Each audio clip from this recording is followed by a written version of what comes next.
Halo, selamat datang di channel saya. Di video kali ini saya mau membahas satu kota yang sangat populer di Kroasia, yaitu Dubrovnik. Dubrovnik terletak di bagian selatan Kroasia dan hanya berjarak 2 jam dari Kotor Montenegro atau sekitar 2,5 jam dari Mostar yang ada di Bosnia Herzegovina. Kota ini memang sangat indah dan dianggap salah satu kota negeri dongeng yang ada di Balkan. Terletak di tepi Laut Adriatik, kota Dubrovnik ini juga berdekatan dengan Venesia di Italia. Kami mencapai Dubrovnik dari Mostar sekitar 2 jam, dan ini di siang hari kita sudah tiba di Dubrovnik. Ini adalah perjalanan kami menuju ke penginapan di Hostel Sol. Penginapan kami yang ada di Hostel Sol letaknya tidak terlalu jauh dari terminal bis Dubrovnik, kira-kira hanya sekitar 500 meter. Dari sana, kita bisa jalan kaki lurus menuju ke Hostel Sol. Ini adalah penampakan Hostel Sol. Dari depan gedungnya sudah kelihatan, memang bukan hotel berbintang, tapi fasilitasnya cukup bagus, bersih, nyaman, dan sangat memadai bagi turis-turis asing yang hanya transit untuk 1 atau 2 malam saja. Memang penginapan ini tidak ada kolam renang atau gym, tetapi cukup bagus dan bersih bagi kita yang memang hanya untuk tidur dan mandi saja.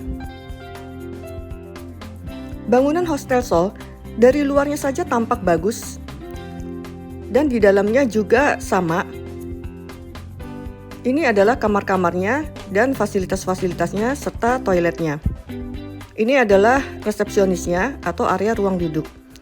Untuk tarif sekitar 1,7 juta per malam memang tidak murah, tetapi cukup memadai dan sesuai dengan harga yang dibayar. Dan ini adalah pemandangan dari jendela kami yang ada di Hostel Sol. Kita bisa melihat sunrise. Selain itu, pada sore hari kita juga bisa melihat sunset dari jendela kamar. Selesai check-in di Hostel Sol, kami jalan-jalan ke Old Town Dubrovnik. Waktu itu sudah menjelang sore hari, dan untuk mencapai Old Town Dubrovnik, kita masih harus naik bis nomor 1A atau 1B sekitar 2 km lagi. Untuk jarak sekitar 2 km sebenarnya saya tidak keberatan untuk jalan kaki saja ke Old Town. Dan waktu itu juga cukup lama menunggu bus, apalagi kita salah menunggu, mestinya kita menunggu di seberang hostel, tetapi kita menunggu di barisan sejajar hostel. Dan untuk menunggu lagi di seberang hostel butuh waktu lagi cukup lama. Akhirnya saya memutuskan untuk jalan kaki, tapi berhubung tidak tahu jalan, agak nyasar dan kita harus menunggu lagi bus lain di halte lain dengan nomor yang berbeda. Karena terlalu lama menunggu dan busnya tidak datang-datang, akhirnya saya memutuskan untuk naik taksi daripada terlalu malam sampai di hostel lagi. Ongkos naik taksi ke Old Town dari halte bus tempat kami menunggu sekitar 15 euro.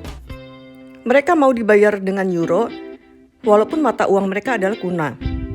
Jadi 1 euro itu sekitar 8 kuna. Dan ini adalah pemandangan Old Town yang ada di Dubrovnik. Old Town Dubrovnik sangat ramah bagi pejalan kaki. Jadi cukup nyaman ya untuk jalan kaki di sekitar Old Town. Old Town-nya memang tidak terlalu luas, jadi kita bisa mengeksplornya hanya dengan berjalan kaki. Selain itu memang kendaraan bermotor dilarang untuk masuk ke Old Town. Jadi di sini bebas polusi juga, sehingga kita cukup nyaman berjalan-jalan sepanjang hari di Old Town. Old Town Dubrovnik ini dikelilingi oleh tembok kota yang bentuknya menyerupai benteng. Di sekitar Old Town ada banyak restoran, kafe, toko-toko, dan juga penginapan. Namun harga penginapan di Old Town memang lebih mahal dibandingkan di luar Old Town. Kalau kita bawa mobil ke Old Town, kita harus parkir di luar tembok Old Town. Pada zaman dulu, tembok kota di Old Town Dubrovnik ini memang dibangun sebagai benteng atau menara. Mereka membangun benteng untuk menghindari serangan musuh dan melindungi penduduk dari serangan-serangan yang tak diinginkan. Kalau kita mengelilingi tembok kota yang ada di Old Town Dubrovnik ini, kita akan sampai di teras menara. Teras menara itu cukup tinggi dan dari ketinggian tersebut kita bisa memandang ke arah Laut Adriatik dan juga pemandangan kota Dubrovnik dari ketinggian. Ini adalah salah satu pemandangan kota Dubrovnik dari ketinggian, dan di sekitarnya kita bisa melihat perahu-perahu yang sedang berlabuh. Karena nilai historis dan kemegahannya, maka sejak tahun 1979, kota Dubrovnik masuk dalam daftar situs warisan UNESCO. Selain itu, kota Dubrovnik menjadi terkenal karena ada film seri Game of Thrones yang sering syuting di situ. Bahkan ada toko souvenir yang khusus menjual merchandise Game of Thrones. Berhubung kota Dubrovnik ini ada di tepi Laut Adriatik, jadi memang cuacanya cenderung panas, apalagi pada saat musim panas. Untungnya kalau kita bepergian ke Kroasia pada saat musim panas, sinar matahari bersinar lebih lama. Bahkan pada jam 8 dan jam 9 malam saja masih terang. Matahari baru mulai terbenam sekitar pukul 10 atau 11 malam. Dan di Dubrovnik ini kita bisa dengan maksimal menyaksikan sunrise dan juga sunset. Berhubung cuaca sangat panas pada waktu itu, saya tertarik untuk membeli gelato yang ada di salah satu toko es krim di Dubrovnik. Ini adalah gelato rasa salt caramel yang memang cukup lezat untuk dicoba. Dubrovnik letaknya memang cukup strategis dan ini bisa menjadi awal bagi kita untuk mengeksplor kota-kota di sekitarnya, bahkan pulau-pulau yang ada di sekitar Dubrovnik seperti Mljet, Elafit Islands, Pelješac Peninsula, serta kota-kota lainnya di sekitar Kroasia, Bosnia Herzegovina, dan Montenegro. Bus antar kota yang menghubungkan kota-kota di Balkan dan kota-kota di Eropa Timur lainnya cukup terintegrasi dan kita bisa memesan tiketnya lewat website atau langsung di terminal-terminal bus yang ada di kota-kota tersebut.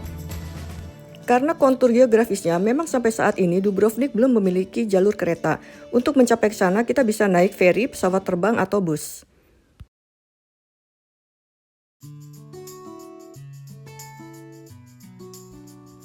Berikut ini adalah beberapa cara untuk mengakses kota Dubrovnik. Kita bisa naik pesawat dari beberapa kota di Eropa seperti dari Frankfurt, Amsterdam, Paris, dan Milan, atau naik bus dari beberapa kota di sekitar Kroasia, Bosnia Herzegovina, dan Montenegro seperti dari Mostar, Kotor, dan Medjugorje tapi tidak tiap hari, atau naik feri dari Bari, Italia.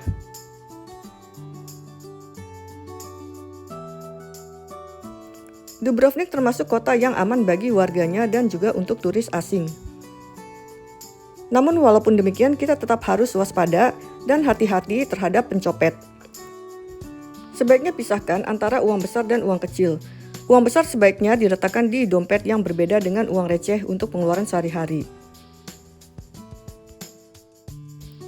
Bagi teman-teman yang mau traveling ke Eropa dalam waktu dekat ini, atau ingin mengetahui situasi Eropa terkini, bisa baca buku traveling ke Eropa pasca pandemi yang bisa diorder di Shopee, Tokopedia, atau nomor WhatsApp yang tertera di flyer ini.